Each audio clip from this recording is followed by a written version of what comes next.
पूरा जब आपने सिलेबस किया, सिलेबस करने के बाद आपने फिर मॉक लगाने कब शुरू किए? अब मॉक देना ही इम्पोर्टेंट नहीं, मॉक देने के बाद आप उसके हर एक क्वेश्चन को एनालाइज करें। हर चैप्टर में से जो इम्पोर्टेंट चीज़ें थी उनको लिखा। मॉक के अंदर मैं नई चीज़ सीख रहा था, उसकी उनको भी मैंने उस शॉर्ट नोट्स की जो मेरी नोटबुक थी उसमें मैं लिखता था। कितना समय इस सीजीएल के एग्जाम को क्रैक करने में लगता है? 1 साल, 2 साल, 1.5 साल? आपके हिसाब से पर्सनल एक्सपीरियंस क्या रहा?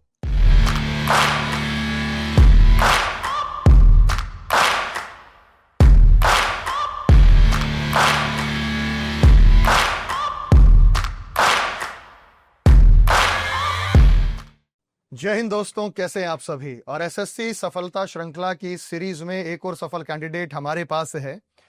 नाम है अरमान, झुंझुनू के रहने वाले हैं और इनसे हम बहुत ही इंटरेस्टिंग बातें जानेंगे, क्योंकि एक सफल कैंडिडेट आपको ये तो जरूर बताएगा कि सफलता कैसे प्राप्त हुई, लेकिन सफलता के सही मायने और जो लक्ष्य उन्होंने स्थापित किया था अगर वो ना मिले तो उसमें क्या कमियां रह जाती हैं, वो भी हम अरमान भाई से जानने का प्रयास करेंगे।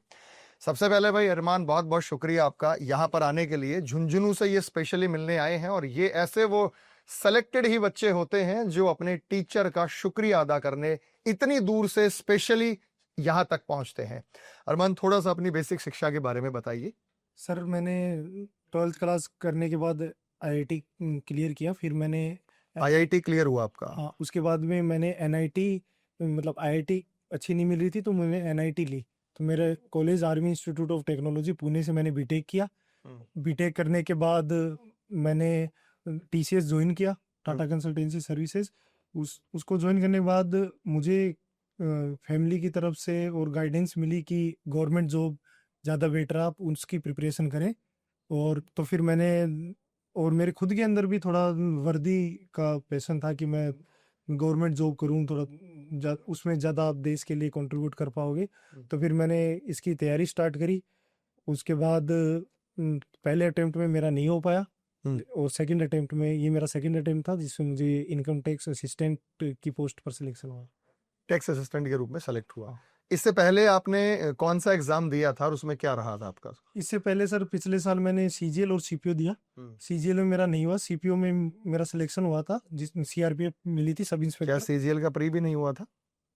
सीजीएल का प्री हो गया था लेकिन मेंस नहीं हुआ था। पिछली बार मेंस नहीं हुआ? हाँ, मेंस नहीं हुआ। क्या स्कोर था प्री में?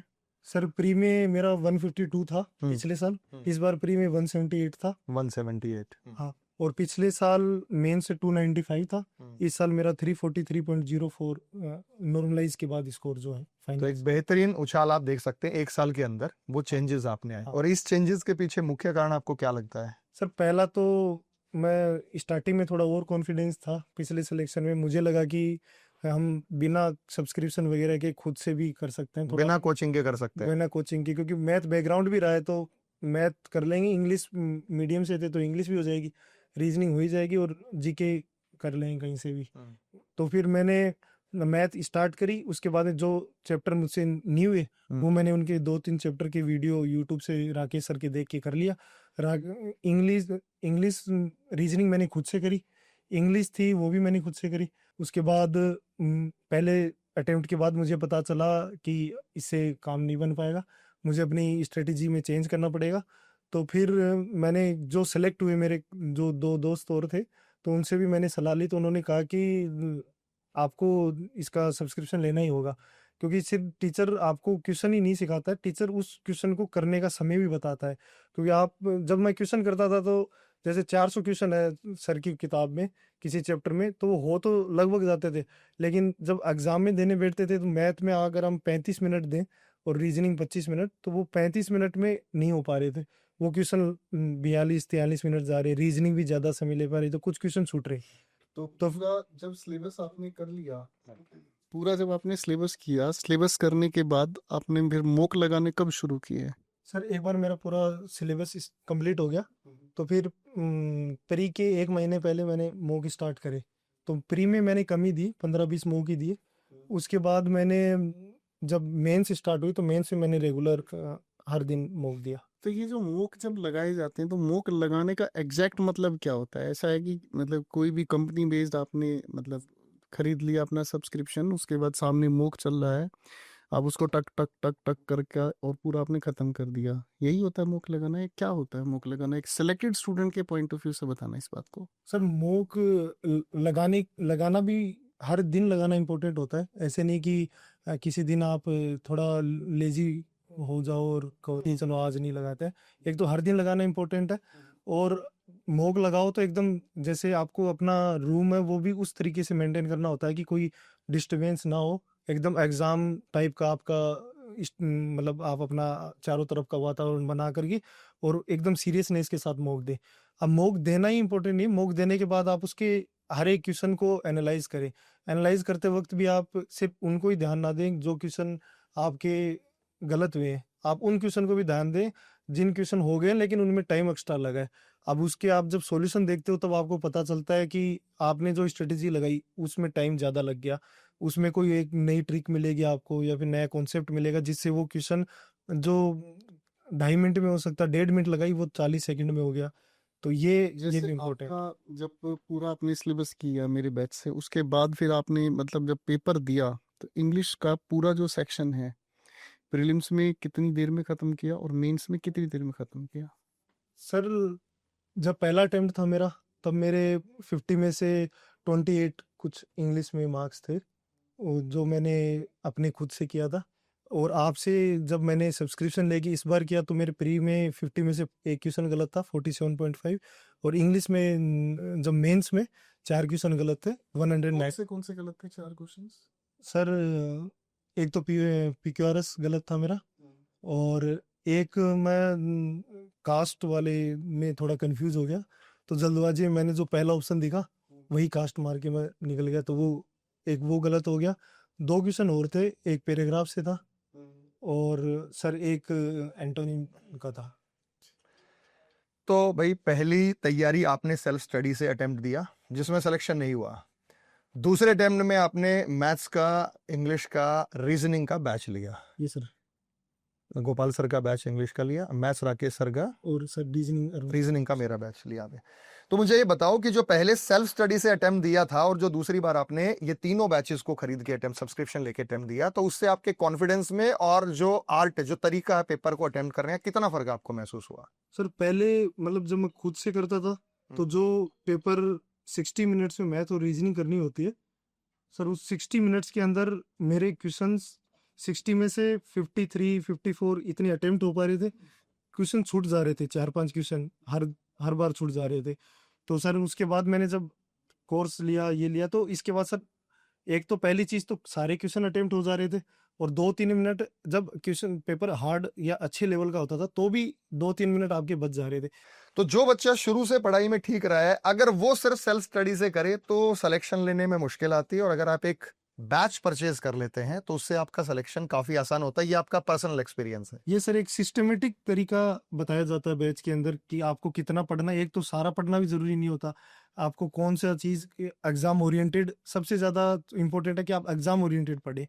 तो आपको टीचर ही वो समझा पाएगा जिसने इतने साल इतने बच्चों को सिलेक्शन दिया है, इतने साल का उनको एक्सपीरियंस है, वो बता पाएंगे कितना पोर्शन जो है वो इम्पोर्टेंट है एग्जाम ओरिएंटेड, कौन सा क्वेश्चन कौन से चैप्टर हैं जो एग्जाम में ज्यादा क्वेश्चन आते हैं उन पे ज्यादा ध्यान दो। हर चीज वो आपको एक प्रॉपर स्ट्रेटेजी के तहत बताएंगे, वो ज्यादा बेटर रहेगा। तो सेल्फ स्टडी से तो चलो आपने किया, मुझे बताओ कि अब ये जो आपने बैच परचेज हमारे किए थे, तो 3 बैचेस के लिए पढ़ने की क्या स्ट्रेटजी रहती थी? तीनों आप पढ़ते थे सेम डे या आप रिकॉर्डेड देखते थे, कैसे करते थे? सर मैं हर दिन पढ़ता था, 1 घंटे का वीडियो देखने के बाद हाँ। उस चैप्टर के क्वेश्चंस लगाता। जब वो चैप्टर पूरा हो जाता तो उसके मतलब जो भी साइट है उसके ऊपर उसके मॉक टेस्ट लगाता मैं हर दिन। हर बार एक चैप्टर हो गया उसके क्वेश्चंस लगाए, फिर उसके मॉक भी लगाता था। जब तक दूसरा चैप्टर चल रहा होता तो पिछले के मैं लगा रहा होता। दूसरा कंप्लीट हो गया तो उसके बाद में उसको पूरा पढ़ के उसके मॉक लगाए और पिछले वाले को भी दोबारा पढ़ा, ताकि वो जो पढ़ लिया वो ना छूट जाए। टीसीएस में ही आप काम करते हो और टीसीएस ही लेती है एग्जाम। ये सर तो कुछ लगा उसमें डिपार्टमेंट अलग था वहां आपका? नहीं सर, वो उसका पूरा ही अलग होता। मेरा तो सॉफ्टवेयर का डिपार्टमेंट था आपका। तो वहां कोई एनओसी या परमिशन लेने की आवश्यकता तो नहीं थी कंपनी से? नहीं सर, वो अलाउड है जो इस फील्ड के अंदर है, जो एग्जाम लेते हैं वो एग्जाम नहीं दे सकते। वो एग्जाम नहीं दे हाँ, सकते। जो इस मतलब एग्जाम लेने वाली टीसीएस की पोर्शन के अंदर है डिपार्टमेंट में, वो नहीं दे सकते। वो एग्जाम नहीं दे सकते हैं। अच्छा ये तो भी अरमान, लाइब्रेरी जाते थे या घर पे ही पढ़ लेते थे? सर मैं कुछ तो ऑफिस के टाइम में से बीच में जो टाइम मिलता वहाँ ऑफिस में पढ़ता। और आपकी जानकारी बता दूं, भाई ऑलरेडी वर्किंग है ना, वर्किंग है टीसीएस में। तो टीसीएस में वर्किंग है तो सबसे बड़ी बात है, टाइम कैसे निकाल पाते थे फिर पढ़ाई का? सर कुछ तो आप ऑफिस में जितना काम दिया आपको उसमें बीच में टाइम मिल जाता आपको, तो आप सर उसमें भी ऑफिस में बुक्स अलाउड नहीं है, लेकिन आप जैसे घर से मैं जाता था तो एक तो रीजनिंग और मैथ के जो वो तो फोन में फोटो क्लिक करके, और इंग्लिश के उन क्वेश्चंस की कुछ जो पोर्शन जो मेरे को पढ़ने थे वो फोटो ले जाता था, और आपकी सर कुछ पीडीएफ्स थी जिनको मैं रिवाइज करता रहता, तो उसी से जो फ्री टाइम था उसमें वो कर लो, और सर जब पेपर देना होता तो वो घर पे। तो जी सर। सेकंड टाइम आपने सब्सक्रिप्शन लिया था तो आपने वो नोट्स बनाए या नोट्स बनाने की जरूरत आपको नहीं पड़ी? सर नोट्स मैंने पीडीएफ से ही पढ़े, क्योंकि PDF नोट्स से बनाने के लिए टाइम नहीं था मेरे पास, तो इसलिए मैंने पीडीएफ से पढ़ा। तो मतलब बिना नोट्स बनाए भी आप अच्छे से कवर हाँ कर पाए हाँ, उस और सर मैंने शॉर्ट नोट्स बनाए थे मैथ के और रीजनिंग के और इंग्लिश के, उन हर चैप्टर में से जो इम्पोर्टेंट चीज़ें थी उनको लिखा, और कुछ जो मॉक के अंदर मैं नई चीज़ सीख रहा था उसकी उनको भी मैंने उस शॉर्ट नोट्स की जो मेरी नोटबुक थी उसमें मैं लिखता था। झुंझुनू के पास कौन सा गांव आपका, झुंझुनू सर डिस्ट्रिक्ट? बड़ुंदा खुर्द। भड़ुंदा खुर्द। तो प्रॉपर ग्रामीण परिवेश से आप हैं। हाँ सर। पिताजी क्या करते हैं? सर पिताजी मेरे आर्मी से रिटायर थे। आर्मी से रिटायर्ड। माताजी? माताजी हाउसवाइफ। हाउस वाइफ है। तो आर्मी से रिटायर्ड थे, वहां से मोटिवेशन मिला जाने का या किसी और ने गाइड किया? अच्छा, कैरीवेल के बारे में भी कैसे पता चला आपको? सर एक तो मेरे को फादर आर्मी में थे तो थोड़ा वर्दी का था कि मैं ऐसी जॉब करूं जो पावर हो और वर्दी की जॉब करूं। दूसरी चीज सर, जब मेरा पहली बार में सिलेक्शन नहीं हो पाया तो सर मेरे से पहले हम 4 लोग साथ में करते थे प्रिपरेशन, 2 का हमारा नहीं हुआ था, 2 का पिछले साल हो गया था एक्साइज इंस्पेक्टर में, तो वो लोग कैरियर व्हील से ही पढ़ के गए थे। अच्छा, वो पढ़ के गए थे। तो फिर उन्होंने मुझे बताया, मैंने जब उनसे पूछा कैसे पढूं तो उन्होंने कहा कि सब्सक्रिप्शन लो, तो फिर उन्होंने मुझे गाइडेंस करी कि आप कैरियर व्हील का सब्सक्रिप्शन लो और इन 3 टीचर से पढ़ो तो ज़्यादा बेहतर होगा। पहला अटेम्प्ट में अनसक्सेसफुल रहे तो क्या कमियां रही उस समय आपकी? एक तो आपने तैयारी नहीं की, दूसरा कुछ और लगा आपको? एक सर मैं थोड़ा टाइम मैनेजमेंट नहीं सीख नहीं। पाया, टाइम मैनेजमेंट नहीं कर पा रहा था, तो जब दोबारा किया मैंने तो फिर मैंने इस चीज़ के ऊपर भी ध्यान दिया कि पढ़ना ही ज़रूरी नहीं है, टाइम मैनेजमेंट भी होना चाहिए कि आप जितना फ्री टाइम निकाल सको अपनी स्टडी में उसको ज़्यादा से ज़्यादा यूटिलाइज करो। आप कहीं भी बैठे हो तो आप ज़रूरी नहीं है कि किताब सामने ही रखो, अगर आप कहीं जा रहे भी हो, कहीं ट्रेवल भी कर रहे हो तो आप अपने फ़ोन में पीडीएफ्स रख सकते हो जिनको ट्रेवल के टाइम पढ़ सकते हो, या फिर कुछ भी कर रहे हो तो जितना ज़्यादा आप फ़ोन में अपने फ्री टाइम को यूटिलाइज करो वो बेहतर है। तो भाई कैरीवेल की हमारी टीम को आप क्या रेटिंग देना चाहेंगे? आपको कैसा लगा एक्सपीरियंस सर कैरीवेल? मैं ये मेरे लिए बिल्कुल फ्रैंकली बताना है आपको। सर एक बच्चे के लिए जिसका मतलब एक सपना होता है, वो पिछली बार जब आप एकदम नज़दीक आगे छूट जाते हो तो आपको एक गुरु की सहायता होती है जो आपको उस मंजिल तक पहुंचाए, तो मेरे लिए कैरियर व्हील एक वैसे ही गुरु की तरह था जिसने मुझे मेरी जो मंजिल थी उस तक पहुंचाया, और इसके लिए मैं उस कैरियर व्हील का आभारी हूँ। चलिए, तो ये जो सक्सेस स्टोरीज है ना, ये आप लोगों के सामने लाने का लक्ष्य यही है कि भाई बहुत बच्चे मोटिवेट हों। झुंझुनू डिस्ट्रिक्ट से बहुत सारे बच्चे इस इंटरव्यू को देख रहे होंगे, इनके आसपास के गांव के होंगे, और वो मोटिवेट हो जाए। उसमें से कुछ बच्चे भी ठान लेना कि भाई जब ये भाई भी सिलेक्शन ले सकता है हमारे पड़ोस का, तो हम भी उसमें लगन से मेहनत करें और आगे बढ़ें। तो ये हमारे लिए एक आशीर्वाद होगा उस भगवान का कि उस मोटिवेशन से कुछ बच्चों ने अपने जो है जिंदगी को सुधार लिया। तो मुझे बताओ भाई, ऑन एन एवरेज कितना समय इस सीजीएल के एग्जाम को क्रैक करने में लगता है? 1 साल, 2 साल, 1.5 साल? आपके हिसाब से पर्सनल एक्सपीरियंस क्या रहा? सर 6-7 महीने तो आपको सिलेबस कंप्लीट करने में लगते हैं, तो मैं मानता हूँ कि 1 साल तो आपको एक बेस बनाने में लग जाता है। उसके बाद आप मतलब पहला चांस अगर हो जाए या नज़दीक आ रहे हो तो भी बेहतर है, लेकिन पहले चांस में आप उम्मीद कम रखें, आपको बहुत ज़्यादा एफर्ट लगाना पड़ेगा, और कुछ आईक्यू भी आपका अगर उस लेवल का हो तो वो भी, और थोड़ा लक फैक्टर भी चाहिए होता है पहले चांस में।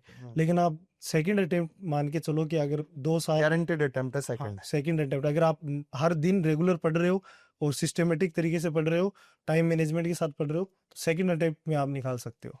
तो भाई जैसे गांव देहात के रहने वाले हैं, हमने भी जैसे खेतों में काम करते थे, तो ऐसा आपके साथ था कि खेतों में भी कभी काम करना पड़ा, घर में मदद करानी पड़ी, या घर वालों ने फ्री कर रखा था कि सिर्फ पढ़ाई करो? नहीं सर, खेतों में तो मतलब पहले ये था कि मदद करनी पड़ती थी। जब कॉलेज में थे तब आते थे, तो अभी क्योंकि जॉब भी थी साथ में, पढ़ाई भी थी, तो उतना टाइम नहीं था, तो घर वालों ने फिर कहा कि आप, मेरे को फ्री हैंड दिया कि आप अपना एक बार पूरा एफर्ट लगाओ इसी चीज में। तो पहली डिजायरेबल पोस्ट आपकी क्या है? क्या भरा था प्रेफरेंस? पहली डिजायरेबल पोस्ट सर मेरी एमईए थी, hmm, second sir income tax inspector, और third excise inspector. Excise inspector. हाँ। वहां तक अभी आप नहीं पहुंच पाए, कहाँ गलतियां रह गई आपसे? सर एक तो थोड़ा प्री मेरा, क्योंकि मैंने फ्री हैंड मतलब फ्री माइंड से दिया, तो मेरा प्री में काफ़ी अच्छा स्कोर रहा 178। लेकिन मेंस में थोड़ा प्रेशर की वजह से मैं हैंडल नहीं कर पाया, थोड़ा घबराहट में। मैं स्टार्टिंग का जो टाइम स्टार्ट हुआ, तो पहले मैथ रीजनिंग ही थी, तो मैंने थोड़ी घबराहट में पहले रीजनिंग स्टार्ट करी, तो घबराहट में 2-3 क्वेश्चन जल्दी करने के चक्कर में कि क्या पता टाइम बच रहे नहीं बच पाए, तो उस जल्दबाजी में मैंने 2-3 सिली मिस्टेक कर दी रीजनिंग के अंदर। और एक क्वेश्चन मैथ के अंदर जो प्रेशर में मैं हाइपोटेनियस का फॉर्मूला a² - b² लिखने लग गया, और मैंने ध्यान ही नहीं दिया, और मैं उसी में पेपर 52 मिनट में हो गया मेरा, लेकिन फिर 5-6 मिनट उसी क्वेश्चन में लगा दी। उसी क्वेश्चन। हाँ, उसकी बजाय अगर मैं उसको छोड़ के जिन क्वेश्चन को मैंने मार्क किया था, अगर उनको एक बार दोबारा देख लेता, तो शायद 1-2 क्वेश्चन और मैं सही कर तो पाता। ये बात बहुत बड़ी बात बताई इन्होंने। आप किसी क्वेश्चन के पीछे उलझना, सपोज आपके पास क्या आता है कि मिसिंग नंबर का क्वेश्चन आ गया, आप उसमें लगे हुए 4-5 मिनट में, ईमानदारी से 30 सेकंड 1 मिनट दीजिए, हो रहा है तो ठीक है, नहीं छोड़ के आगे बढ़ जाइए, क्योंकि कौन सा क्वेश्चन छोड़ना ये भी एक कला होती है ये सर। जो आपने सीखी। हाँ। और भविष्य में अब आप ऐसी गलती नहीं करें, क्योंकि इंसान तजुर्बे से सीखता है, वो आपके साथ गुजर चुका है। हाँ। तो भैया अगला अटेम्प्ट आप जरूर देंगे, ये वाला कमिंग अटेम्प्ट। जी सर। ठीक है, तो हमारी शुभकामनाएं अरमान आपके साथ हैं, और ये आपका पहला इंटरव्यू है कैरेविल के साथ, और मैं चाहता हूं कि जब ये वाला आपका अटेम्प्ट क्लियर हो जाए और दोबारा आपके साथ इंटरव्यू बैठे एक बेहतरीन जो आपने ड्रीम पोस्ट की है, तो उस समय मज़ा डबल होगा चीज़ों का, कि आपने जो एक संकल्प लिया था कि वो पोस्ट के साथ आप फाइनली सिलेक्शन लेकर आए हैं। कुछ कहना चाहोगे हमारे बच्चों को कैरेविल पे? सर मैं ये कहूँगा कि एक गुरु पे हमेशा भरोसा रखें। वही है जो आप जैसे माता पिता अंगुली पकड़ के चलाते हैं बच्चे को, तो हम एकदम निश्चिंत होते हैं कि कोई गलत रास्ते पे नहीं ले जाएंगे। वैसे ही आप अपने गुरु पर हमेशा विश्वास रखें, ज़्यादा ओवर कॉन्फिडेंट ना हो, उनके दिखाए रास्ते पर ही चलें।